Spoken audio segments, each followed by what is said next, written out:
작전명 코리아 스퀴즈. 세계 최강 대국이 자신만만하게 동맹의 숨통을 조이기 위해 설계한 완벽한 시나리오였습니다. 관세 폭탄, 방위비 인상, 여론 조작까지 완벽해 보였죠. 하지만 예상치 못한 곳에서 모든 계산이 무너졌습니다.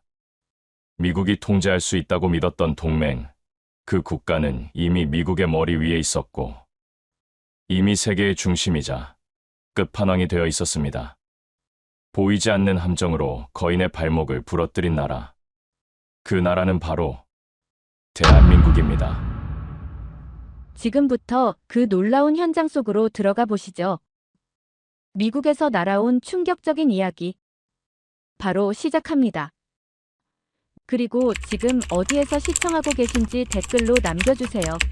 여러분의 이야기도 듣고 싶습니다. 그 전에 잠깐 1초 만에 누를 수 있는 좋아요 버튼을 꾹 눌러주시면 영상 제작에 큰 힘이 됩니다. 그럼 바로 사연 시작하겠습니다. 안녕하세요. 제 이름은 리처드 반더벤이라고 합니다. 미 국무부에서 국가전략실장으로 일하고 있으며 오늘 여러분께 정말 충격적인 이야기를 들려드리려고 합니다. 이 모든 일은 몇 달 전 백악관 회의실에서 시작되었는데 미국 정부 수뇌부들이 비밀 회의 후 직접 지시한 작전이었습니다. 작전명은 코리아 스퀴즈, 한국을 조이고 압박해서 굴복시킨다는 뜻이었어요. 저는 이 작전의 최초 설계자였고 하버드에서 국제관계학을 전공하고 20년간 외교 협상에서 단 한 번도 져본 적이 없던 저였습니다. 회의실에 모인 고위 관료들은 모두 자신만만했어요. 아시아 태평양 수석 국장이 한반도 위성 이미지를 가리키며 말했죠. 우리가 가만히 있던 사이에 한국인들이 세상 무서운 줄 모르고 거만해지고 있다고 했습니다. 한국은 삼성 휴대폰과 몇 명의 K-팝 스타가 있을 뿐이라고 비웃었죠. 중국이라면 모를까? 한국은 미국이라는 우산이 없어진다면 한국은 자신들이 그간 얼마나 벌거벗은 상태였는지 알게 될 거라고 단언했습니다. CIA 동아시아 국장이 즉각 끼어들었어요. 주한미군이 없으면 서울은 5년 안에 폐허가 될 것이라고 단언했습니다. 북한은 대륙 간탄 도미사일을 발사할 필요도 없고 그저 비무장지대 근처에 포병부대 몇 개만 주차하면 된다고 했습니다. 그렇게 된다면 한국의 주식 시장은 녹아내리고 경제는 말 그대로 망해버리고 말 거라고 했어요. 인도 태평양 사령부의 드산티스 소장 또한 목소리를 높였는데 중국을 잊지 말라고 했습니다. 미국이 철수하면 베이징의 해양구역은 하룻밤 사이에 동쪽으로 이동한다고 말하면서 한국은 그럴듯한 함대도 조기 경보 레이더도 없다고 했습니다. 남중국해가 동중국해가 되고 한국은 또 다른 속국이 될 뿐이라고 했어요. 이런 말을 들으면 들을수록 저는 확신에 찼습니다. 이번 작전은 완벽했어요. 두 개의 핵심 무기가 있었는데 첫 번째는 관세 폭탄이었습니다. 한국산 반도체와 전기차, 디스플레이 등 핵심 산업에 고율의 관세를 부과하는 것이죠. 두 번째는 더욱 치명적인데 바로 방위비 분담금을 10배로 인상하지 않으면 주한미군을 철수시키겠다는 최후 통첩이었습니다. 트럼프 대통령은 구체적인 숫자까지 제시했습니다. 연간 100억 달러를 요구했어요. 현재 한국이 지불하는 11억 달러의 거의 10배에 달하는 금액이었습니다. 사실 이는 한국뿐 아니라 미국의 동맹국 전체를 대상으로 한 방위비 총액 수준에 가까운 현실성이 떨어지는 요구였습니다.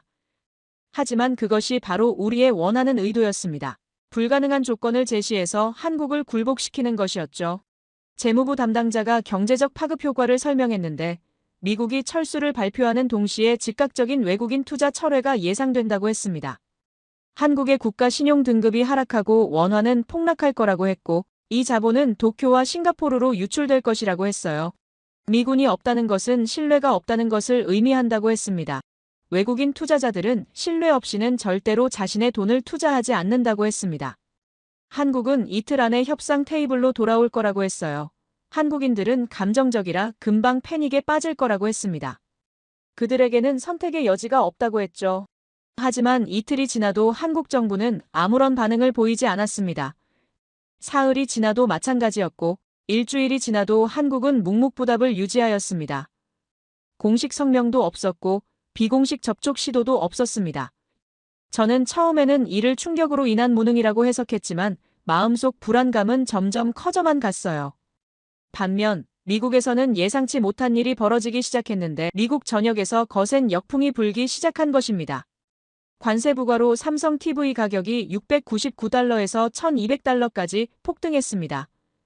현대 전기차 가격도 마찬가지였죠. 미국 소비자들의 분노가 터져나왔습니다.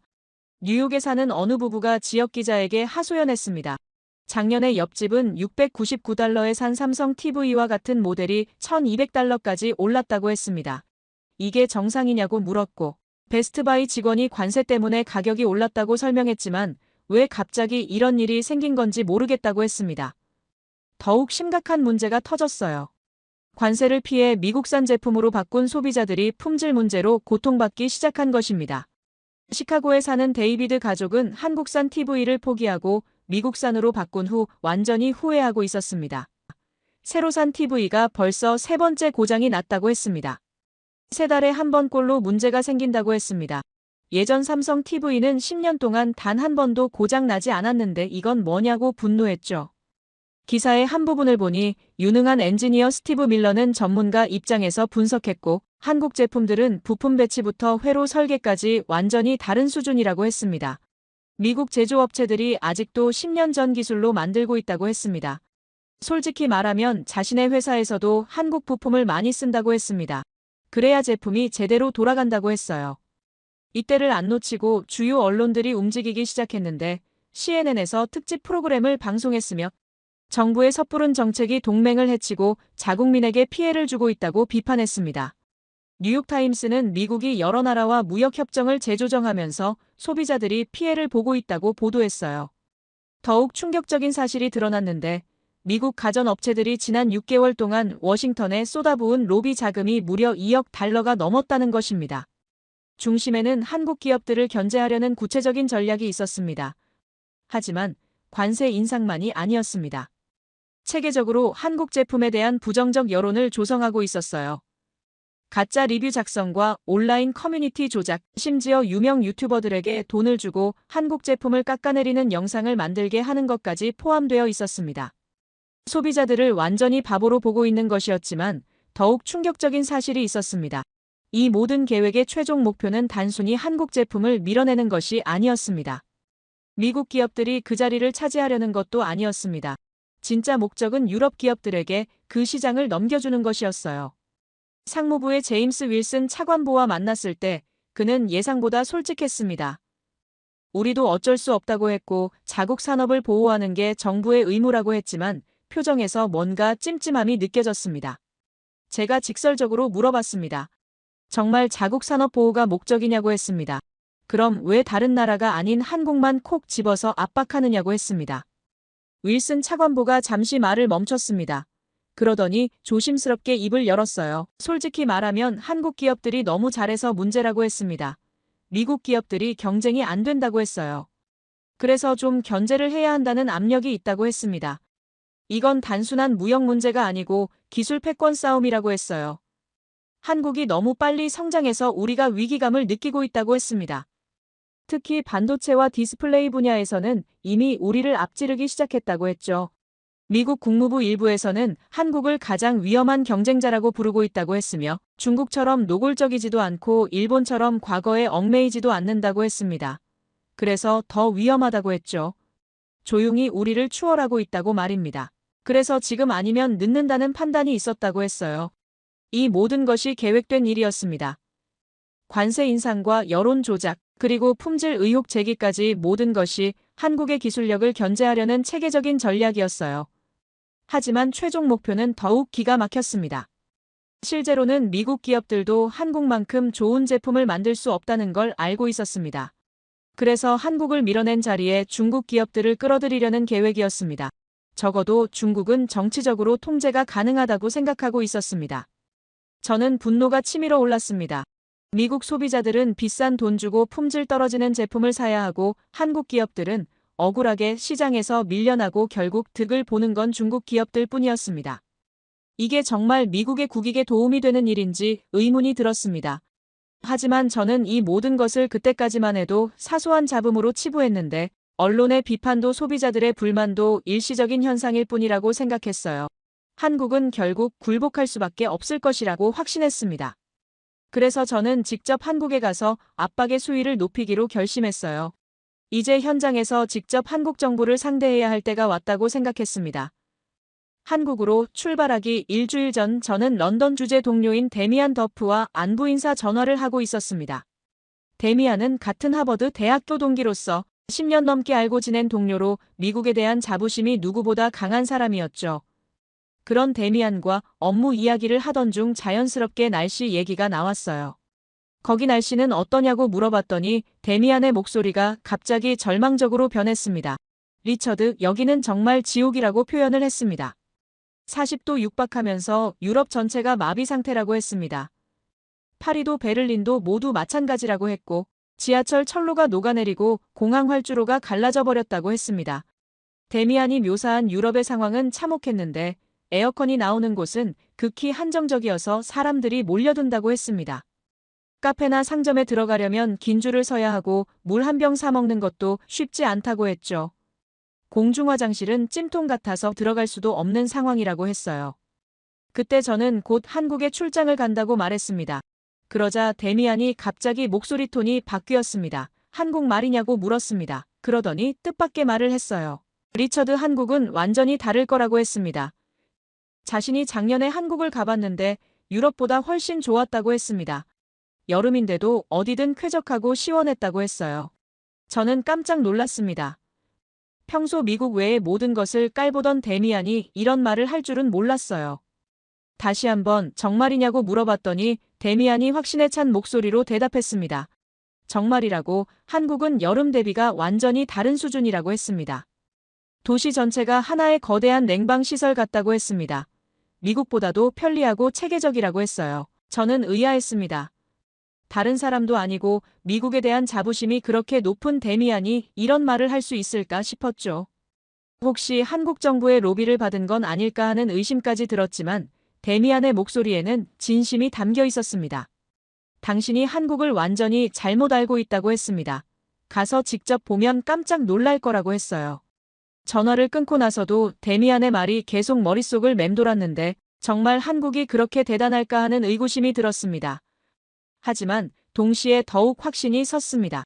설령 한국의 인프라가 좋다고 해도 미국의 압박 앞에서는 무력할 것이라고 생각했습니다. 오히려 더 좋은 환경에 익숙해진 한국인들일수록 압박을 받으면 더 쉽게 굴복할 것이라고 계산했습니다. 인천공항에 도착하는 순간 데미안의 말이 무슨 뜻인지 알 수 있었는데 비행기 문이 열리자마자 쾌적하고 시원한 공기가 얼굴을 감쌌습니다. 공항 터미널로 들어서니 정말 놀라웠습니다. 완벽한 냉방 시스템이었습니다. 긴 비행으로 지친 몸이 순식간에 회복되는 느낌이었어요. 입국 수속을 마치고 나오니 한국인 남성이 제 이름이 적힌 피켓을 들고 기다리고 있었습니다. 자신을 유영찬이라고 자기소개를 했고 국방부 산하 수석 연구원이라고 했습니다. 미국 대사관에서 연락을 받고 나왔다고 했어요. 유영찬 연구원의 차를 타고 서울로 향하면서 저는 조금 더 놀라운 이야기들을 들을 수 있었는데 창밖을 가리키며 설명해 줬습니다. 지금 지나가는 전국의 모든 버스 정류장마다 에어컨 부스가 설치되도록 노력 중이라고 하면서 시민들이 버스를 기다리면서 더위에 고생하지 않도록 한 조치라고 했습니다. 전국에 몇 개나 있느냐고 물어봤더니 수천 개 이상은 될 거라고 했습니다. 더욱 놀라운 건 무더위 쉼터 이야기였는데 서울시에만 1,200곳이 있다고 했어요. 모두 무료라고 했습니다. 지하철역과 주민센터, 도서관, 대형마트까지 더우면 언제든 들어와도 된다고 했습니다. 또한 곳곳에 설치된 스마트 차양막이 자동으로 햇빛을 차단하면서 조그마한 쉼터가 되어준다고 말하면서 1994년 폭염 때 많은 분이 돌아가셨다고 했습니다. 그때 깨달았다고 했어요. 더위도 자연재해라는 걸 말입니다. 그래서 정책을 완전히 바꾼 거라고 했고 전기요금 누진제도 완화하며 저소득층 냉방비도 지원한다고 했습니다. 모든 국민이 여름을 안전하게 날 권리가 있다고 생각한다고 했어요. 그렇게 이야기를 나누다 보니 어느새 호텔에 도착해서 유영찬 연구원과 작별 인사를 했습니다. 내일 만나자고 한 뒤 제 방으로 들어왔어요. 방에 들어가서 이야기를 듣고 나니 아는 만큼 보인다는 말이 실감났습니다. 한국 사람들의 표정에는 생기가 있었어요. 더위 때문에 지치거나 힘들어하는 기색이 전혀 없었습니다. 오히려 여유롭고 활기찼습니다. 그저 지나칠 수 있는 부분도 시민들의 더 나은 삶을 위해 노력하는 게 미국보다 훨씬 선진국 마인드라는 생각이 들었지만 저는 마음을 다잡았습니다. 여기 온 이유를 상기시켰어요. 저는 한국을 압박하러 온 것입니다. 아무리 좋은 환경을 만들어놨다고 해도 미국의 군사력과 경제력 앞에서는 무력할 것입니다. 다음 날 아침 유영찬 연구원과 함께 평택 주한미군 기지로 향했습니다. 캠프 험프리스는 미국의 최대 해외 군사 시설이었고 여기서 주한미군 실무 담당자를 만나 본격적인 압박을 가할 예정이었습니다. 하지만 기지에 들어서는 순간부터 뭔가 이상했어요. 기지 내부의 분위기가 너무 밝고 활기찼습니다. 저는 불편함을 느꼈습니다. 미군들이 스트레스 받고 힘들어해야 정상인데 모든 사람이 만족스러워 보였고 시설도 너무 좋았습니다. 마치 고급 리조트 같았습니다. 수영장과 골프장, 볼링장까지 갖춰져 있었어요. 주한미군 담당자가 저를 반갑게 맞아주었습니다. 하지만 제가 예상했던 대화와는 완전히 달랐는데 서울이 미국의 돈과 미사일 없이 얼마나 오래 갈 것 같느냐고 물어봤습니다. 미국 납세자들이 불균형한 부담을 지고 있다고 했습니다. 그는 여유있게 웃으며 충격적인 말을 했어요. 사실 그건 미국이 생각하는 흔한 오해라고 했습니다. 숫자를 보겠느냐고 하며 태블릿을 보여줬어요. 저는 눈을 깜빡였습니다. 한국은 이미 주한미군 지원을 위해 연간 1조 3천억 원 이상의 비용을 지불하고 있었죠. 여기에는 유틸리티와 연료, 기지 건설뿐만 아니라 미군의 주거 편의를 위한 모든 비용까지 포함되어 있었습니다. 도대체 어떤 국가가 미군들의 주거 편의를 위해서 자금 지원까지 해주느냐고 그가 덧붙였습니다. 여기서 끝이 아니었는데 캠프 험프리스 110억 달러 규모의 이전 프로젝트에서 미국의 자금 지원은 거의 받지 않았다고 했습니다. 98%는 한국의 자금으로 만들어졌다고 했어요. 한국은 수영장과 최첨단 병원, 미국 학교, 볼링장, 심지어 타코벨까지 갖춘 작은 미국 도시를 처음부터 건설해 주었다고 했습니다. 3,600에이커에 달하는 캠프 험프리스는 워싱턴 DC보다 더 크고 훨씬 더 기능적이었고 이 수치만 봐도 미국이 너무 이타적이어서 한국을 보호하고 있던 것이 아니었습니다. 미국 또한 한국으로부터 막대한 이익을 보고 있었죠. 담당자가 저에게 말했습니다. 리처드시 의회에서는 주한미군을 철수하려고 한다고 하는데 글쎄요. 그건 너무 탁상공론적인 생각 아닙니까? 실제로 한국에서 복무하는 미국의 군인들 의견도 고려해야 하지 않겠습니까? 통계를 들려드리겠다고 했습니다. 통계상으로 주한미군으로 한국에 파견되는 미군들 중 10명 중 4명이 결국에는 한국에서 눌러 살게 된다고 했습니다. 한국으로 이주하거나 영주권을 취득하는 경우가 많다고 했고 아예 한국으로 귀화를 하는 경우도 10% 이상 된다고 말했습니다. 2023년 내부 국방부 만족도 조사에 따르면 주한미군은 독일과 일본, 심지어 하와이보다 높은 전체 미군 시스템에서 가장 높은 해외 사기 점수를 기록했다고 했어요. 그런데 이런 친구 같은 동맹 국가를 그저 트럼프 대통령의 말 한마디에 버리겠다고 하느냐고 했습니다. 회의실 내부의 한 보좌관이 말했죠. 자신은 정말로 한국으로 아예 이주를 선택했다고 했습니다. 저는 어이가 없어서 따져 물었습니다. 도대체 왜 그런 선택을 한 거냐고요? 한국이 그럴 만한 가치가 있는 국가라고 생각하느냐고 했습니다. 보좌관은 눈 하나 깜짝하지 않았어요. 당신은 한국에 대해서 아예 모르고 있다고 했습니다. 안전한 거리와 깨끗한 도시, 초고속 인터넷, 편리한 대중교통, 친절한 사람들 등 한국으로 이주하지 않을 이유가 어디에 있느냐고 했습니다. 적어도 한국에서는 범죄에 대해 걱정하는 사람은 아무도 없다고 했고 여기서는 새벽 1, 2시에 길거리를 나가도 두려움 없이 자유롭게 걸을 수 있다고 했습니다. 저에게 해가 진 이후에 미국 길거리를 걸어본 적이 있느냐고 물었습니다. 생각해보니 태어나서 단 한 번도 그래 본 적이 없었던 것 같아요. 옆에 있던 미국인 병사가 거들기 시작했습니다. 자신은 오키나와에서 1년, 폴란드에서 6개월을 보냈다고 했지만 한국은 근무를 2번이나 연장했다고 했습니다. 아내는 자신이 여기서 은퇴하길 원하고 있다고 했는데 그 이유를 따져 물었습니다. 당신은 아이도 있는데 한국에서 왜 살려고 하느냐, 아이를 생각해보라고 했습니다.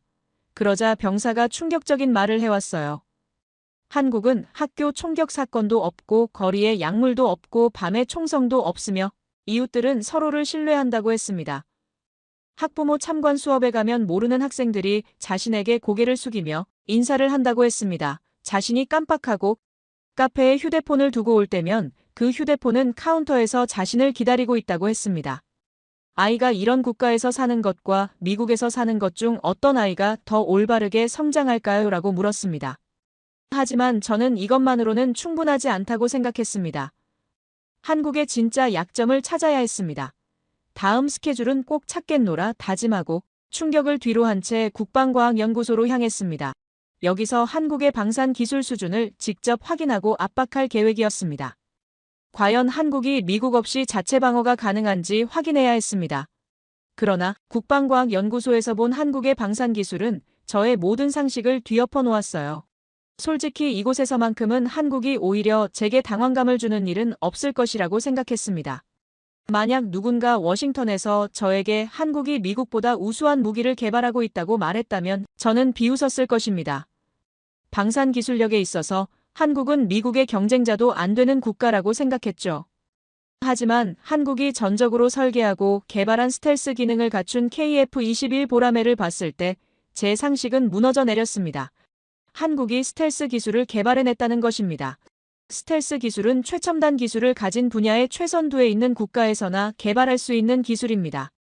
아무나 만들어낼 수 있는 기술이 아닙니다. 하지만 한국은 이미 미국보다도 더욱 정교하고 세밀한 스텔스 기술을 만들어낸 상태였습니다. F-35와 유로파이터의 조합처럼 세련되고 치명적이었는데 지나치게 복잡하고 예산이 많이 소요되는 F-35 프로그램과 달리 KF-21은 예정보다 앞서 있었고 예산 범위 내에서 진행되었습니다. 이미 폴란드를 비롯한 유럽 국가들이 이 전투기를 면밀히 주시하고 있었습니다. 일단 계약부터 할 테니 예약을 받아 달라는 국가들이 줄을 서 있었어요. 한국의 주력 전차인 K2가 등장했습니다. 동영상을 본 적은 있지만 가까이서 설명을 들어본 적은 없었습니다. 미국의 주력 전차인 에이브럼스의 모조품이라고 생각했지만 제가 틀렸습니다. 정말 끔찍하게 틀렸습니다. K2는 단순히 진보된 것이 아니었고 놀라울 정도로 효율적이었습니다. 가볍고 완전히 능동적인 서스펜션 덕분에 더 나은 지형 처리를 위해 무릎을 꿇을 수 있었습니다. 비가 오는 동안에도 컴퓨터화된 사격 통제를 통해 독일 전차 지휘관들마저 K2야말로 세계 최고의 전차라고 부를 정도로 고도화된 사격이 가능했죠.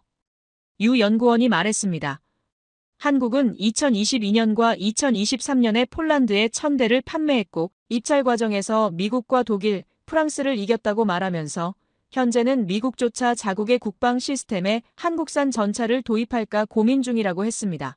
반면에 한국은 미국제 전차는 고려조차 안 하고 있다고 했어요. 이게 바로 현재 역전되어 버린 상황의 현실이었습니다. 저는 유럽 전체가 한국을 선택하고 있다는 사실 자체를 받아들이지 못했죠. 그래서 한국은 신뢰할 수 없는 무기를 생산하고 있을 뿐이라며 저주를 퍼부었습니다. 하지만 소장은 그런 감정조차 주체하지 못하는 저를 한심하게 쳐다볼 뿐이었습니다. 폴란드를 비롯한 유럽 국가들은 수천 대의 한국산 무기를 구매하며 그야말로 돈다발을 한국에 쥐어주고 있었어요. 실제로 폴란드 국방부 장관은 한국이 우리에게 자유와 성과 파트너십을 주는데 왜 폴란드가 미국 같은 나라에만 의존해야 하는가라고 물으며 한국산 무기의 추가적인 대량 구매를 선언했다고 했습니다. 저는 분위기를 바꾸기 위해 질문 주제를 바꿔봤어요. 그럼 한국은 더 이상 미국 기술에 전적으로 의존하지 않는 건가요? 라고 물어봤죠. 관계자가 제 눈을 똑바로 쳐다보며 말했어요. 리처드 씨, 사실 그렇게 된 지는 한참이나 지났습니다. 한국은 이제 유도 폭탄과 위성 시스템까지 수출하고 있습니다. 라고 말하면서 인공지능 기반 드론 군집 테스트에 대해 들어보셨냐고 물었습니다. 한국은 향후 드론 시장까지 장악할 거라고 했어요. 이 말을 듣고 저는 외교 경력에서 처음으로 벌거벗은 기분이 들었습니다. 저는 한국이 미국의 고객이라고 생각했지만 한국은 미국의 머리 꼭대기 위에 있었습니다. 충격이 가시지 않은 채 다음 날 저는 한국전략처에서 공식 외교 업무인 비공개 브리핑을 가졌습니다. 그 방에는 국방부와 외교부 관계자들뿐만 아니라 과학부, 국가정보원, 그리고 놀랍게도 한국 최대 방위산업체 임원들도 줄지어 있었고 한국 측 협상 대표인 최지우 국가미래전략실장이 차분하고 거의 즐거운 미소를 지으며 말했습니다. 저는 애써 자신 있는 척을 하며 대답했고 제 새로운 전략을 다시금 정리했습니다. 미묘한 병력 철수 위협으로 미국에 전적으로 의존하고 있다는 것을 암시하고 외교적 긴장감을 조성하며 겁을 주는 것이었습니다.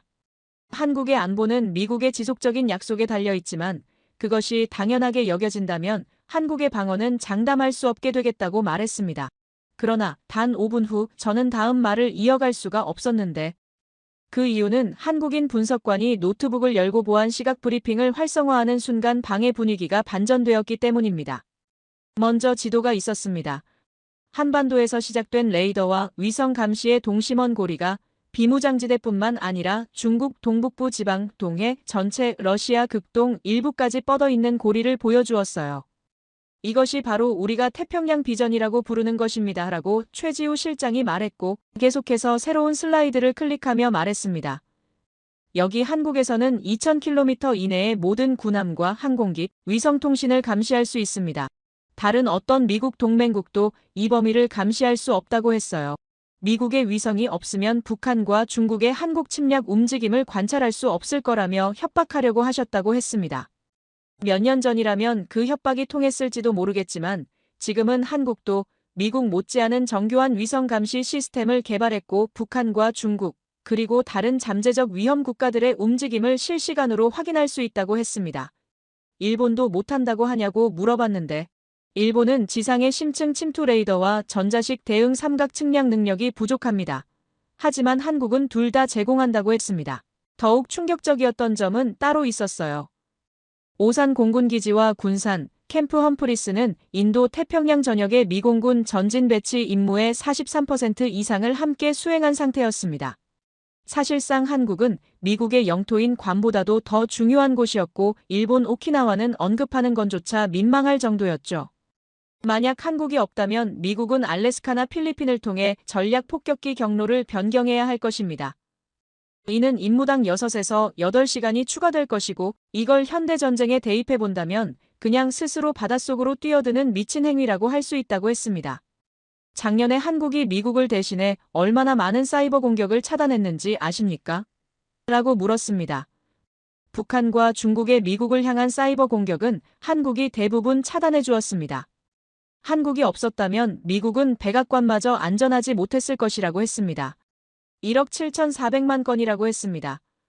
한국은 태평양 사령부의 물류 데이터베이스에 대한 13건의 직접 공격을 포함하여 한국의 인공지능 기반 방화벽이 북한과 중국의 사이버 공격을 완전히 차단했던 상황이었어요. 미국의 구식적인 시스템은 그 후 9시간 후에야 위험 감지 신호를 보냈다고 했습니다. 방이 조용해졌습니다. 한국이 없으면 태평양 감시가 무력화됩니다. 첫 사이버 공격 대응 시간이 45% 증가하고 인도 태평양 물류체인 전체가 72시간 이내에 붕괴될 것이라고 했습니다. 중국은 이러한 물류체인을 붕괴시키고 미국이 아닌 자신들이 개편한 물류 시스템으로 움직이길 원한다고 했습니다. 그러나 당신들이 구축한 시스템을 방어한 건 아이러니하게도 당신들이 협박을 가하고 있는 한국이라는 것입니다라고 했습니다. 땀이 나기 시작했습니다. 하지만 저를 도저히 회생불가로 만들었던 부분은 따로 있었습니다. 최지우 실장이 말했습니다. 이제 불사조 프로토콜에 대해 말씀드리겠습니다. 한국은 20년 전부터 미국의 철수를 가정한 비상대응 계획을 발전시켜왔습니다. 시뮬레이션에 따르면 주한미군 철수 시 한국은 단 72시간 내에 모든 산업을 전시체제로 전환합니다. 자체 감시 위성과 방공망으로 미국의 공백을 완벽히 메웁니다. 오히려 태평양 미군 감시망의 핵심 데이터를 제공하던 한국이 빠지면서 미국 안보에 더 큰 구멍이 생긴다고 했습니다. 한국은 미국보다 더 많은 55만 5천 명의 현역 군인을 배치하고 있고 310만 명의 예비군을 고려한다면 세계에서 가장 많은 병력을 보유한 국가라고 했습니다. 한국은 의무 군복무를 하고 있어 나토 국가보다 훨씬 높은 전투력을 가졌다고 평가받고 있습니다. 그러니 이러한 억지력을 통해 북한과 중국의 경계를 맡고 있는 것이라고 했어요. 저는 그 순간 깨달았습니다. 제가 한국을 압박하러 온 것이 아니라 사실은 수십 년간 준비된 한국의 거대한 계획 위에 놓인 체스말에 불과했다는 것을 말입니다. 전율이 온몸을 휩쓸었습니다. 미국이 생각하는 것과는 정반대였습니다.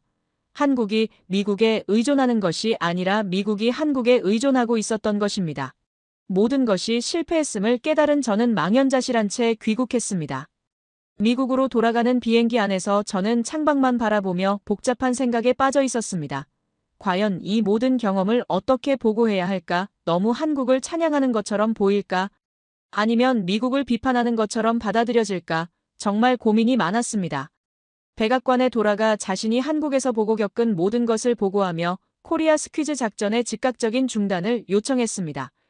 하지만 여전히 오만한 상급자들과 강경파들은 그래봤자 그들은 우리의 해고산 없이는 안 된다며 제 보고를 무시했습니다. 수뇌부들은 말했습니다. 리처드 자네가 한국에 너무 오래 있어서 현혹된 것 같네. 한국이 아무리 발달했다고 해도 결국 핵무기는 우리만 가지고 있지 않나. 그들이 감히 우리를 거역할 수 있겠나라고 이야기했고 저는 마지막으로 절규하듯 외쳤습니다. 아직도 모르시겠습니까? 주한미군 철수는 그들에게 핵무장을 할 완벽한 명분을 주는 겁니다.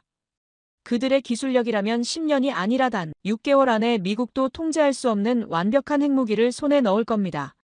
한국은 세계에서 가장 발전된 원자력 발전소를 운영하고 있습니다. 한국은 이미 기존의 원자력 전통 강국이었던 프랑스를 최근에 있었던 체코 원자력 수주 경쟁에서 완전히 박살내며 사실상 세계 최고의 원자력 기술을 갖게 되었다는 것을 전 세계에 알린 국가입니다. 한국의 원자력 발전소는 우라늄을 만드는 데 필요한 모든 것을 제공합니다. 그간 이곳 발전소에서 나온 우라늄들을 전부 포함한다면 이들은 핵무기를 가지고 있는 국가들보다도 강력한 우라늄 농축 기술과 수많은 우라늄을 보유하고 있을 것이 거의 확실시되는 상황입니다. 한국은 원한다면 몇 주 안에 무기급 물질을 생산할 수 있을 것입니다. 한 달은 최대 기간입니다. 현무 4호와 5호를 비롯한 현무 시리즈는 마하 10속도로 평양과 베이징, 심지어 동남아시아 일부 지역까지 몇 분 만에 도달할 수 있습니다. KSS-3 잠수함에서 발사되는 신형 SLBM은 은밀하고 빠르며 요격이 불가능한 수준입니다. 한국이 핵을 발사하기 위해 미국의 유도가 필요하다고 진정으로 생각하십니까? 미국이 여전히 모든 카드를 쥐고 있는 환상에 빠져 있습니까? 한국은 몇 주 만에 핵미사일을 개발하는 것도 모자라 그들이 개발한 핵미사일은 명실상부 전 세계 최고 품질을 자랑할 것입니다. 미국이 가진 것보다 더욱 말입니다. 우리는 지금 동맹을 길들이는 게 아니라 우리 손으로 직접 새로운 핵강대국을 탄생시키는 스위치를 누르려 하고 있습니다. 순식간에 회의실은 찬물을 끼얹은 듯 조용해졌습니다. 모든 사람이 얼어붙었고 저의 마지막 말은 미국의 오만한 계획이 얼마나 끔찍한 자충수였는지를 깨닫게 해주었어요. 한국이라는 잠자는 호랑이를 깨우는 것이 얼마나 위험한 일인지 모든 사람이 이해했습니다. 그날 이후 미국 정부의 분위기는 천천히 그러나 완전히 바뀌었습니다. 한국 관세 정책 및 주한미군 철수 계획을 전면 재검토하라고 지시했고 코리아 스퀴즈 작전은 조용히 완전 보류가 되었습니다. 오히려 한국과의 관계 개선을 위한 새로운 전략이 논의되기 시작되었죠. 몇 주 후 백악관에서는 한국과의 새로운 파트너십을 위한 특별 태스크포스가 구성되었습니다. 저는 그 태스크포스의 책임자로 임명되었고 이번에는 한국을 압박하는 것이 아니라 진정한 동반자로서 협력하는 방안을 모색하는 것이 임무였습니다. 결국 미국은 한국의 진짜 실력을 깨닫고 나서야 올바른 길을 찾을 수 있었습니다. 앞으로도 한국이 더욱 발전하고 세계에서 인정받는 나라가 되었으면 좋겠습니다. 그리고 미국과 한국이 진정한 동반자로서 함께 나아갔으면 바랍니다. 제 이야기를 끝까지 들어주셔서 감사합니다. 모두 안녕히 계세요. 오늘의 사연 어떻게 들으셨나요? 기술이란 게 단순히 성능의 싸움이 아니라 얼마나 치밀하게 준비했고 얼마나 사람을 위한 방향으로 쌓아왔는지가 중요하다는 걸 느꼈으며 국가라는 것도 결국 그 안에 사는 사람들의 가치와 철학이 반영된다는 생각도 들었습니다. 이제 남은 건 과연 세상이 이 진실을 어떻게 받아들일지 그리고 앞으로 또 어떤 일이 벌어질지 그건 아무도 알 수 없겠죠. 여러분의 생각은 어떠신가요? 아래 댓글에 남겨주세요. 말도 안 되는 일이 벌어지고 있습니다. 수십 년간 기술 맹주로 군림해온 초강대국이 하루아침에 충격에 빠졌다고 하는데요. 미국 정부의 최고 권위자들이 한국행 비행기 티켓을 예약하기 시작했다고 합니다. 어떤 기술이 세계 최강대국의 권위를 단번에 흔들어 놓을 수 있었을까요? 하버드 대학교의 최고 전문가조차 한국은 이미 게임을 끝냈다라는 충격적인 분석을 내놓았다고 합니다. 과연 그 진실은 무엇일까요? 사연을 통하여 함께 알아가 보도록 하겠습니다. 그 전에 잠깐 1초 만에 누를 수 있는 좋아요 버튼을 꾹 눌러주시면 영상 제작에 큰 힘이 됩니다. 그럼 바로 사연 시작하겠습니다. 안녕하세요. 저는 미국 에너지부 소속 수석 기술연구원 멜리사 한나라고 합니다. 제가 오늘 여러분께 들려드릴 이야기는 제 인생을 완전히 바꿔놓은 한국 방문에 관한 것이에요. 저는 10년 전 MIT에서 전기화학과 에너지 시스템을 전공했고 연구원으로서 차세대 배터리 기술을 연구해왔습니다. 미국 최고의 대학에서 최첨단 기술을 배우며 저는 언제나 미국이 세계 과학기술의 중심이라는 자부심을 가지고 있었어요. 하지만 지난달 갑자기 받은 임무는 그런 제 자부심에 금이 가기 시작했습니다. 윗선에서는 한국의 배터리와 방산 기술을 평가하라는 지시를 내렸고 저는 속으로 평가라기보다는 확인에 가까운 임무라고 생각했어요. 하버드대 앨런 스미스 교수가 한국이 미국과 중국을 제치고 신산업 강국으로 부상했다는 놀라운 보고서를 발표했기 때문입니다. 워싱턴 DC의 에너지부 회의실에서 제 상관은 심각한 표정으로 말했어요. 멜리사, 우리는 당신의 냉정한 분석이 필요해. 한국이 정말 우리를 앞서가고 있는 건지 확인해야 해. 저는 속으로 코웃음을 쳤습니다. 한국은 반도체로 성공했지만 그냥 운이 좋았을 뿐 진짜 첨단 기술에서 미국을 앞서갈 리 없다고 확신했으니까요. 미국은 두 세계 대전에서 이기고 인터넷도 만든 세계 최강대국이잖아요. 기술적 우월성은 우리의 자부심이고 정체성이라고 확신을 갖고 있었습니다. 자료 수집과 출장 준비를 마친 뒤 일주일 후 한국행 비행기에 몸을 실었고 14시간의 긴 비행 동안 저는 한국 배터리 산업에 대한 보고서들을 읽었어요. 대부분 부풀려진 내용으로 보였고 한국이 마치 배터리 분야의 새로운 강자인 것처럼 설명한 기사들은 말도 안 되게 느껴졌습니다. 창밖으로 보이는 끝없는 구름을 바라보며 저는 생각했어요. 이번 출장은 그냥 형식적인 것일 뿐 결국 미국의 기술이 더 앞서 있다는 보고서를 쓰게 되겠지라고요. 비행기에서 내려 인천국제공항에 발을 디딘 순간 첫인상부터 저를 깜짝 놀라게 했는데 공항은 마치 영화 속에서 본 미래의 모습 같았고 수많은 공항 관계자들이 여행객을 안내하고 있었어요. 무엇보다 처음으로 놀라움을 느낀 건 자동 출입국 시스템인데 이 시스템은 미국보다도 훨씬 빠르고 효율적이었습니다. 입국장에서 제 이름이 적힌 팻말을 든 남성이 다가왔어요. 한나 연구원님, 환영합니다. 저는 한국에너지기술연구원의 한석희입니다. 한석희 연구원의 유창한 영어에 처음에는 안심했지만 금세 놀라움이 밀려왔습니다. 저를 맞이한 한석희 연구원은 피츠버그 대학에서 박사학위를 받은 사람이었고 최신 연구 논문들을 모두 꿰고 있었으며 심지어 제가 미처 발견하지 못한 오류까지 지적할 정도였어요. 첫인상부터 제 선입견은 무너지기 시작했습니다. 그리고 대화가 가능한 수준이 아니라 전문 용어와 뉘앙스까지 완벽하게 말했어요.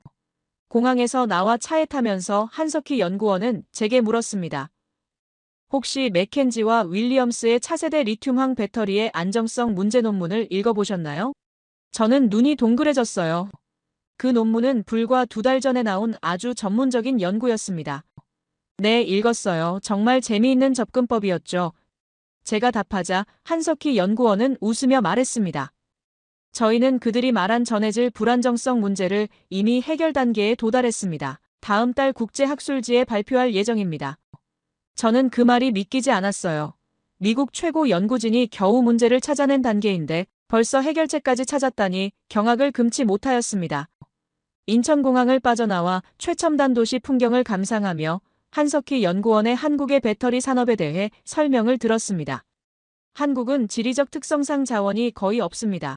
그래서 기술이 유일한 살 길이었어요. 일본의 배터리 기술을 따라잡기 위해 처음에는 밤낮 없이 분석했고 그 다음에는 우리만의 기술 개발에 모든 걸 걸었습니다. 창밖으로 지나가는 큰 산업단지들을 가리키며 한석희 연구원은 계속했어요. 이곳이 판교 테크노밸리입니다. 우리의 실리콘밸리죠. 저기 보이는 것은 수원의 삼성 캠퍼스고요. 한석희 연구원의 설명을 들으며 저는 점점 불안해지기 시작했습니다. 제가 알던 한국의 모습과 너무 달랐어요. 1시간 반 정도를 달려 우리는 화성시에 있는 거대한 배터리 캠퍼스에 도착했습니다. 정문의 보안 검색대를 지나자 눈앞에 펼쳐진 광경에 저는 숨이 멎을 뻔했어요. 축구장 20개 크기의 공장 건물이 줄지어 있었고 스스로 움직이는 물류 로봇들이 바쁘게 움직이고 있었습니다. 이곳이 우리의 배터리 생산 기지입니다. 하루에 전기차 2만 대분의 배터리가 만들어지지요. 공장 안으로 들어서자 끝없이 이어진 자동화 생산 라인에서는 테슬라, 제너럴 모터스, 폭스바겐 로고가 새겨진 배터리 팩이 쉴 새 없이 만들어지고 있었어요. 한석희 연구원은 담담하게 말했습니다. 우리 세계 기업이 세계 배터리 시장의 절반을 장악했습니다. 그 말을 듣는 순간 가슴이 쿵 내려앉는 느낌이 들었어요. 부정하고 싶지만 눈앞에 보이는 현실 앞에서 당황스러웠습니다. 줄지어 생산 라인을 빠져나가는 배터리 팩들을 보며 저는 입을 다물 수 없었어요. 이게 모두 수출되는 건가요? 한석희 연구원은 고개를 끄덕였습니다. 네, 대부분 미국과 유럽으로 갑니다. 사실 미국 전기차의 60%가 한국 배터리를 사용하고 있어요. 그 말에 저는 머리를 한 대 맞은 것 같았습니다. 우리 미국인들이 자랑스럽게 타고 다니는 전기차의 심장이 한국에서 만들어지고 있었다니. 한석희 연구원이 내민 자료에는 LG 에너지 솔루션, 삼성 SDI, SK온의 세계 시장 점유율 그래프가 있었고 그 옆에는 미국 기업들의 초라한 실적이 나란히 있었어요. 그 순간 저는 미국의 자존심을 지키고 싶은 마음과 진실을 받아들여야 한다는 이성 사이에서 혼란스러웠습니다. 이것은 단순한 기술 평가 임무가 아니었어요. 미국의 기술 주도권이 도전받고 있다는 증거를 직접 보는 순간이었습니다. 서울로 돌아오는 길에 화성에서 본 광경이 계속 머릿속을 맴돌았습니다. 노트북을 켜고 오늘 들었던 자료를 정리하기 시작했어요. 옆자리에는 한국 배터리 기업들의 연구개발 투자액과 특허 출원 건수가 빼곡히 적힌 보고서가 점점 쌓여갔습니다. 숫자들이 말해주는 현실이 불편했어요. LG 에너지 솔루션, 삼성 SDI, SK온 세 기업의 특허 출원 건수는 지난 5년간 미국 전체 배터리 관련 특허보다 많았습니다. 연구개발 투자액도 매년 30%씩 증가하고 있었어요. 시장 점유율 그래프를 보니 한국 기업들이 2018년부터 중국을 제치고 1위로 올라섰고 그 격차는 점점 벌어지고 있었습니다. 저는 3번이나 다시 확인했어요. 오류가 있을 거라 생각했으니까요. 하지만 결과는 여전했습니다. 다음 날 아침, 저는 더 냉정한 눈으로 한국의 배터리 기술을 평가하기로 마음먹었습니다. 좋은 아침이라는 짧은 인사와 함께 자동차에 올라탔습니다. 연구소로 향하는 차 안에서 한석희 연구원이 말했어요. 오늘은 저희 연구원 박수진님을 만나볼 겁니다. 박수진 연구원은 저희 연구소의 핵심 인재예요. 저는 고개를 끄덕였고 속으로 생각했습니다. 아무리 뛰어나도 미국 연구진을 뛰어넘기는 어렵겠지라고요. 경기도에 위치한 연구소는 대학 캠퍼스처럼 넓고 아름다웠어요. 건물들은 최신식이었고 연구원들은 활기차게 오가고 있었습니다. 입구에서 보안 절차를 마치고 건물 안으로 들어서자 유리벽 너머로 수많은 실험 장비가 보였어요. 미국 연구소에서도 보지 못한 장비들도 몇 개 눈에 띄었습니다. 연구소 라운지에서 35살 정도로 보이는 여성 연구원이 환한 미소로 저를 맞이했어요. 멜리사 한나 연구원님 만나 뵙게 되어 정말 기쁩니다. 저는 박수진 연구원이에요. 박수진 연구원은 카이스트에서 박사학위를 받았고 스탠포드에서 포닥을 했다고 했습니다. 그녀의 연구실에 들어서자 벽면 전체가 특허증으로 가득했어요. 놀라움을 감추지 못하는 제게 박수진 연구원은 겸손하게 말했습니다. 아직 부족한 점이 많아요. 박수진 연구원의 책상 위에는 제가 참여했던 프로젝트 보고서들이 놓여 있었어요. 그 중에는 비공개 자료도 있었습니다. 어떻게 이런 자료들을 구하셨나요? 제가 놀라서 물었고 그녀는 웃으며 대답했어요. 걱정 마세요. 모두 합법적인 경로로 구했습니다. 저희는 미국 대학들과 공동 연구를 많이 해요. 덕분에 최신 연구 동향을 바로 확인할 수 있죠. 박수진 연구원은 투명한 상자를 꺼내 제게 보여주었어요. 이것이 저희가 개발 중인 전고체 배터리입니다. 제 전문 분야인 전고체 배터리, 저는 이론적으로만 가능하다고 생각했던 기술이 실제로 눈앞에 있자 숨이 멎는 것 같았습니다. 이건 혁명적이네요. 미국에서도 아직 실험실 단계인데 벌써 상용화 직전이라고요? 저도 모르게 목소리가 떨리고 있었어요. 박수진 연구원은 천천히 설명을 이어갔습니다. 저희는 3년 전부터 이 프로젝트를 진행해 왔어요. 처음에는 리튬 금속의 수지상 성장 문제로 많이 고생했죠. 그녀의 말에 저는 더 놀랐어요. 그건 바로 제가 연구하던 문제였으니까요. 그런데 어떻게 그 문제를 해결하셨나요? 저도 1년 넘게 그 문제로 고생 중인데. 제 질문에 박수진 연구원은 미소 지으며 대답했습니다. 새로운 하이브리드 고체 전해질을 개발했어요. 나노 구조 제어 기술을 적용했고요. 그녀는 테스트 결과 데이터를 차례로 보여주었어요. 에너지 밀도는 기존 배터리의 2배, 충전 시간은 3분의 1, 수명은 3배로 향상된 수치. 제가 그 데이터를 의심스러운 눈으로 보자 박수진 연구원은 직접 테스트를 제안했습니다. 직접 확인해 보실래요? 저희 실험실에서 바로 테스트해 볼 수 있어요. 테스트 실험실로 이동해 2시간 동안 모든 검증을 진행했어요. 안전성, 충방전 속도, 에너지 밀도, 수명 테스트까지 제가 생각할 수 있는 모든 방법으로 배터리를 시험해 봤습니다. 결과는 충격적이었어요. 데이터는 정확했고 오히려 일부 항목은 발표된 것보다 더 좋은 성능을 보였습니다. 한국의 전고체 배터리 기술은 미국보다 최소 5년은 앞서 있었어요. 이것은 단순한 기술 차이가 아니라 에너지 산업의 완전한 판도 변화를 의미했습니다. 테스트를 마치고 돌아온 저에게 박수진 연구원이 물었어요. 어떻게 생각하세요? 저는 솔직하게 대답했습니다. 놀랍네요. 정말 대단해요. 우리는 아직 이론 단계인데. 박수진 연구원은 차분하게 설명을 이어갔어요. 저희는 단순히 배터리만 개발하는 것이 아닙니다. 이 기술은 미래 교통수단, 재생에너지 저장, 우주 탐사까지 바꿀 수 있어요. 그 말을 들으며 저는 처음으로 미국의 기술적 우위가 실제로 위협받고 있다는 사실을 인정할 수밖에 없었어요. 이건 더 이상 무시할 수 없는 현실이었습니다. 어떻게 이렇게 빨리 발전할 수 있었나요? 제가 물었고 박수진 연구원은 진지한 표정으로 답했어요. 필요성이죠. 우리에겐 선택의 여지가 없었어요. 자원이 없는 나라에서 살아남으려면 기술밖에 답이 없으니까요. 호텔로 돌아오는 길에 창밖 풍경이 달리 보였습니다. 서울의 번화가를 지나며 LED 광고판, 최첨단 건물들, 전기차들이 눈에 들어왔어요. 이제야 이 나라가 왜 배터리 기술의 모든 것을 걸었는지 이해할 수 있었습니다. 미국과 달리 한국은 선택이 아닌 생존을 위해 기술 혁신을 추구했던 거예요. 그리고 그 절박함이 오히려 더 빠른 발전을 이끌어냈다는 사실이 씁쓸하게 다가왔습니다. 다음 날 제 일정에는 한국의 배터리 산업이 자동차 시장에 미치는 영향을 알아보는 내용이 있었어요. 전날 밤에는 거의 잠을 이루지 못했습니다. 지금까지 본 것들이 사실이라면 미국 에너지 산업의 미래가 한국 기업들에게 크게 의존하게 된다는 뜻이니까요. 이런 생각은 미국인으로서 받아들이기 너무 불편했어요. 아침 식사 중에 한석희 연구원이 오늘의 일정을 설명했습니다. 오늘은 울산에 있는 전기차 배터리 공급센터와 대규모 ESS 실증단지를 방문할 예정입니다. 저는 고개를 끄덕였어요. 미국에서도 ESS 도입이 늘고 있지만 아직 초기 단계죠. 텍사스 정전 사태 이후에야 본격적으로 관심을 갖기 시작했으니까요.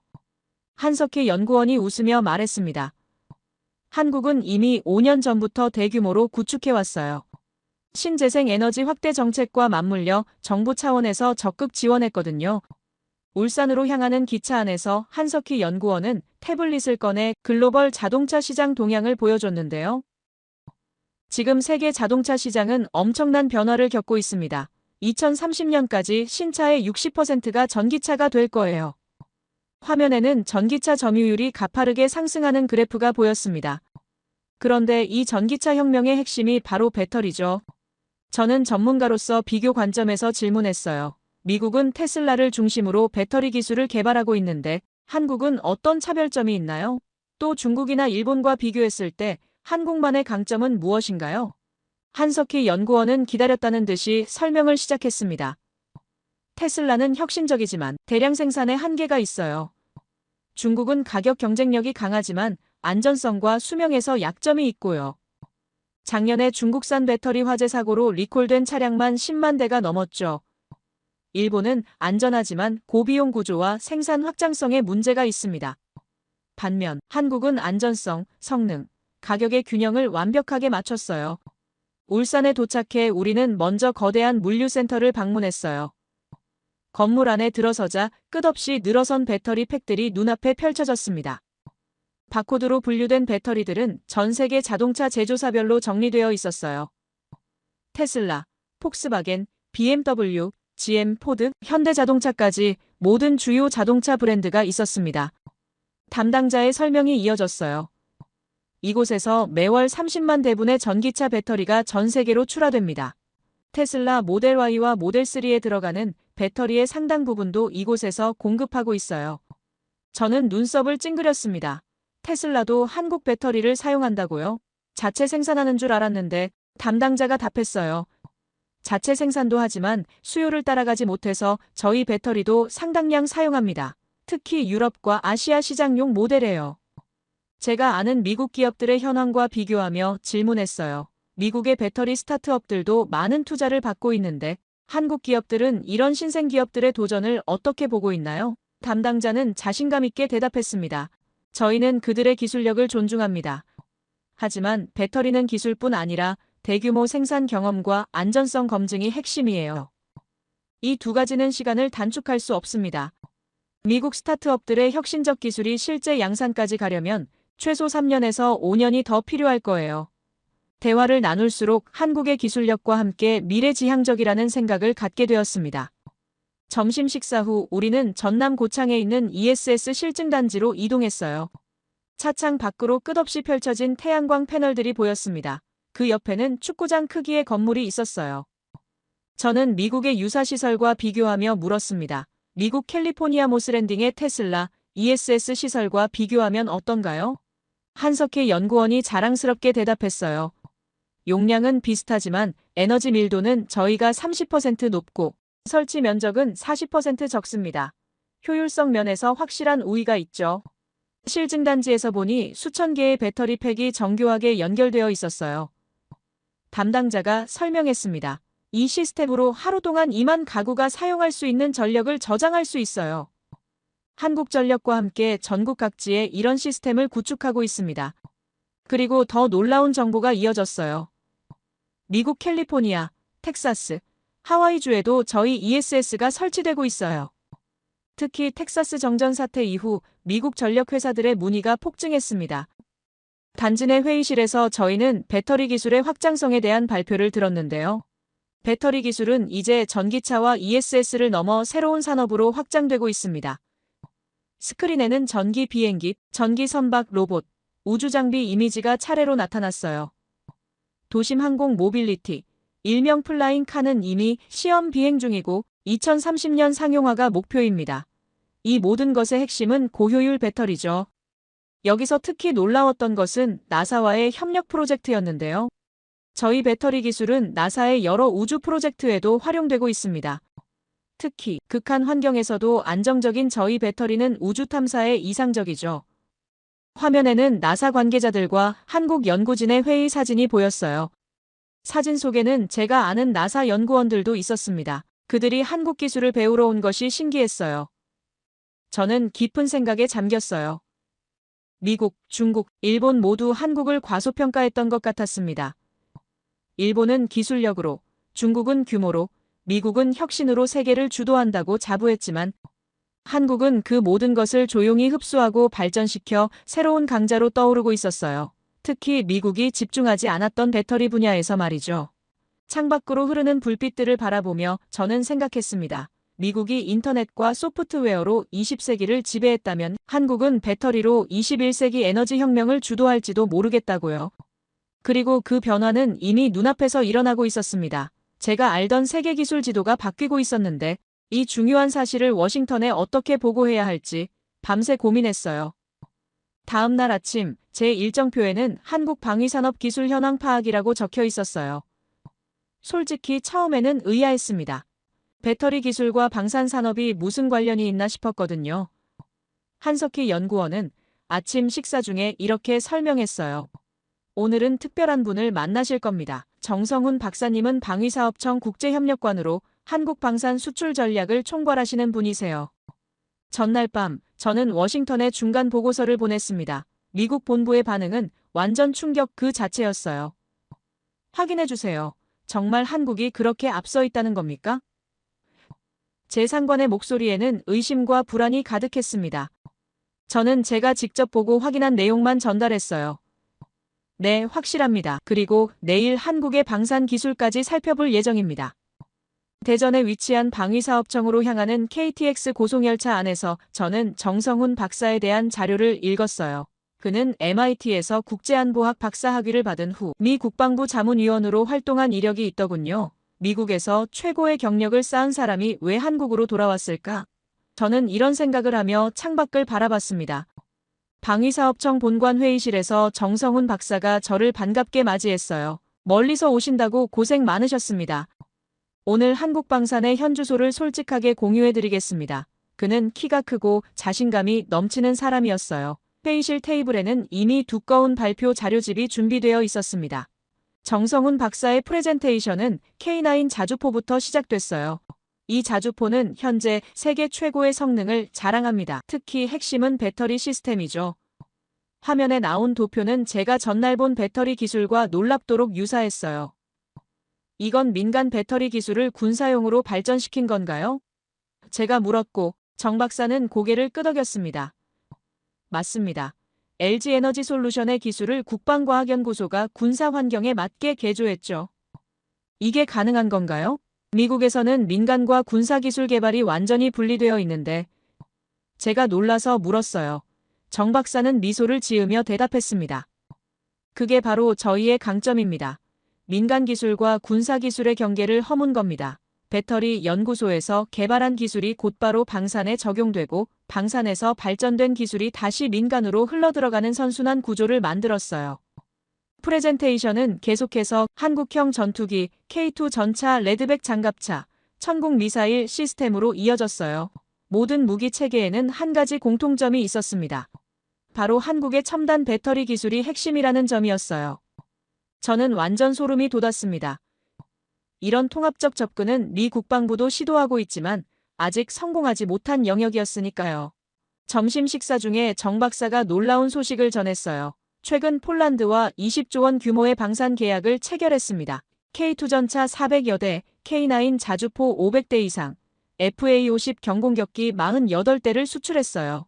저는 물을 마시다 기침이 나올 뻔했어요. 폴란드요? 나토 회원국이 미국이 아닌 한국 무기를 대량으로 선택했다고요? 정 박사는 담담하게 말했습니다. 러시아, 우크라이나 전쟁 이후 유럽 국가들의 국방비 지출이 급증했어요. 저희는 이 기회를 놓치지 않았죠. 그는 태블릿을 꺼내 더 많은 자료를 보여줬어요. UAE, 이집트, 호주, 노르웨이도 저희 무기를 주문했습니다. 특히 중동 지역에서 저희 방산 제품의 인기가 급상승하고 있어요. 미국이 오랫동안 거의 독점해온 세계 무기 시장에 한국이 확실히 파고들고 있다는 사실이 정말 믿기지 않았어요. 어떻게 이런 성과를 낼 수 있었나요? 미국, 러시아, 프랑스 같은 전통적인 방산 강국들이 있는데 제 질문에 정 박사는 이렇게 답했습니다. 가성비죠. 저희 무기는 미국산보다 가격이 합리적이면서 성능은 동등하거나 더 뛰어나요. 또한 납기도 빠르고 기술 이전도 적극적으로 해드립니다. 정 박사는 특히 폴란드 계약의 전략적 중요성을 강조했어요. 이번 계약으로 사실상 한국의 군수산업이 유럽 한가운데 거점을 마련한 셈입니다. 이제 유럽 국가들이 우리 K2 전차나 K9 자주포를 구입해도 부품 조달, 포탄 공급, 정비 문제가 모두 해결됐어요. 그의 말에 깊은 의미가 담겨 있었습니다. 유럽의 전통적인 방산 강국들은 이제 큰 위기를 맞게 될 거예요. 한국의 유럽 진출을 막을 카드가 더 이상 없으니까요. 제가 궁금해서 물었어요. 폴란드의 이런 대규모 군비 증강이 경제적으로 부담되지 않을까요? 정 박사는 놀라운 통찰력을 보여줬어요. 많은 사람들이 폴란드의 계획이 너무 과감하다. 국가 경제에 비해 무리한 꿈이라고 우려했죠. 하지만 저는 폴란드가 아주 현명하게 행동하고 있다고 봐요. 역사적으로 큰 고통을 겪었던 나라답게 위기가 오기 전에 철저히 준비하는 겁니다. 다른 나라들은 끓는 냄비 속 개구리처럼 위험을 감지하지 못하고 있지만 폴란드는 달라요. 정 박사는 또 하나의 깜짝 놀랄 전략을 공개했어요. 폴란드는 이제 사실상 한국의 새로운 형제국이 되었습니다. 양국이 서로 윈윈하면서 함께 미래로 나아가는 거죠. 이제 폴란드의 성공은 곧 한국의 성공입니다. 이 기반을 통해 조만간 유럽 전역이 한국산 무기 시스템으로 가득 차게 될 가능성이 높아요. 그 말을 들으니 미국인으로서 복잡한 감정이 들었습니다. 지금까지 미국의 독점 시장이었던 곳에 한국이 당당히 진출에 성공하고 있다니. 시간이 흘러 오후 세션에서는 방산 수출국 지위 상승이 한국 외교에 미치는 영향에 대한 브리핑이 이어졌어요. 무기 수출은 단순한 경제 활동이 아닙니다. 국가 간 전략적 동맹 관계로 발전하죠. 정 박사가 설명했어요.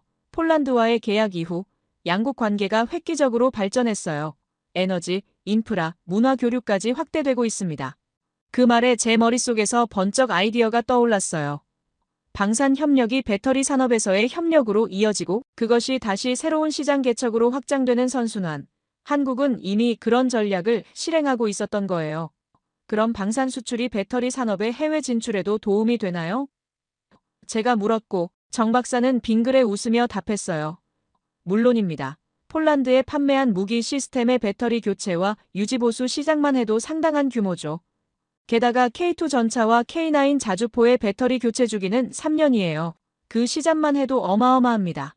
이어서 그는 한국 방산 산업의 미래 전략을 설명했어요. 저희는 단순히 기존 기술을 유지하는 게 아니라 차세대 배터리 기술과 최첨단 무기 개발을 통해 한국만의 차별성을 계속 만들어가고 있습니다. 국제 협력과 네트워크 구축으로 안정적인 공급망도 확보하고 있고요. 가장 인상적이었던 건 인재 육성에 관한 부분이었어요. 반도체 산업이 성장할 수 있었던 건 뛰어난 인재들이 있었기 때문입니다. 지금은 배터리와 방산 분야의 세계 최고 인재들을 양성하는 데 국가적 역량을 집중하고 있어요. 회의를 마치고 나오면서 정 박사는 저에게 한 가지 더 충격적인 사실을 알려줬어요. 실은 한국군이 자체 사용하는 무기보다 해외로 수출하는 무기가 더 많아질 전망입니다. 폴란드 계약 이후 체코, 루마니아, 스웨덴까지 문의가 쇄도하고 있어요. 이 추세라면 10년 내에 한국은 세계 3대 방산 강국으로 확실히 자리 잡을 겁니다. 저는 마음속으로 생각했어요. 미국, 러시아, 프랑스가 오랫동안 지켜온 지위가 흔들리고 있구나. 이번 한국 일정에서 본 모든 것들이 머릿속에서 퍼즐처럼 맞춰지기 시작했습니다. 한국은 배터리 기술로 세계 자동차 산업과 에너지 산업을 확실히 주도하고 있었고, 이제 그 기술을 방산으로 확장해 국제관계까지 영향력을 넓히고 있었어요. 이건 단순한 기술 혁명을 넘어선 새로운 세계 질서의 변화였습니다. 한국은 이미 반도체로 세계를 놀라게 했고, 이제 배터리와 방산으로 또 한 번 세계를 뒤흔들고 있었어요. 미국으로 돌아가기 전, 저는 최종 보고서를 작성했어요. 정확한 자료와 제가 직접 확인한 내용을 바탕으로 솔직하게 썼습니다. 한국의 배터리와 방산 기술은 이미 미국과 대등하거나 일부 분야에서는 앞서 있으며, 앞으로도 그 격차는 더 벌어질 가능성이 높습니다. 미국은 한국을 경쟁자가 아닌 전략적 협력 파트너로 인식하고 공동 연구개발을 적극 추진해야 합니다. 일정을 돌아보며 한 번 더 저는 생각했어요. 대한민국, 이 작은 나라가 어떻게 이런 기술 강국이 됐을까? 답은 분명했습니다. 끊임없는 혁신과 도전 정신, 위기를 기회로 바꾸는 능력, 그리고 무엇보다 뛰어난 인재들의 열정. 한국은 앞으로 다가올 기술 혁명의 중심에 서게 될 것이 분명해 보였어요. 미국이 앞으로 어떻게 대응할지, 이 새로운 강자와 어떻게 관계를 맺어나갈지, 그것이 제가 워싱턴에 돌아가 풀어야 할 숙제였습니다. 한국에게 앞으로 다가올 변화를 함께 지켜보며 새로운 시대를 열어나가길 기대하겠습니다. 제 이야기를 끝까지 들어주셔서 정말 감사합니다. 모두 안녕히 계세요. 오늘의 사연 어떻게 들으셨나요? 멜리사 한나가 한국의 배터리와 방산 기술력을 확인하러 왔다가 오히려 충격에 빠진 이야기였습니다. 세계 최강국에서 보낸 전문가가 단 5일 만에 완전히 생각을 바꾸게 된 이 이야기는 우리에게 많은 것을 시사합니다. 겉으로 보이는 것과 실제는 다를 수 있고 기술 패권의 지도가 새롭게 그려지고 있다는 사실을요. 반도체에 이어 배터리와 방산 분야에서도 한국이 세계를 놀라게 하고 있고 아무도 예상하지 못했던 이 분야에서 한국이 미국, 중국, 일본을 앞서가고 있다니 정말 자부심을 느끼게 하는 이야기입니다. 하지만 이것이 끝이 아닙니다. 멜리사 한나가 발견한 한국의 기술력이 앞으로 세계 경제와 질서를 어떻게 바꿔놓을까요? 미국과 한국의 기술 협력은 어떤 새로운 혁신을 가져올까요? 그리고 다음 10년, 한국은 또 어떤 분야에서 세계를 깜짝 놀라게 할지 여러분의 생각을 아래 댓글에 남겨주세요. 그리고 감동적인 사연을 주변 사람들과 공유하고 함께 이야기 나눠보세요. 마지막으로 1초밖에 걸리지 않는 구독과 좋아요, 알림 설정은 영상 제작에 큰 힘이 됩니다. 지금까지 감동을 담아 여러분께 진심을 전하는 감동담기였습니다. 오늘 하루도 행복한 하루 보내세요.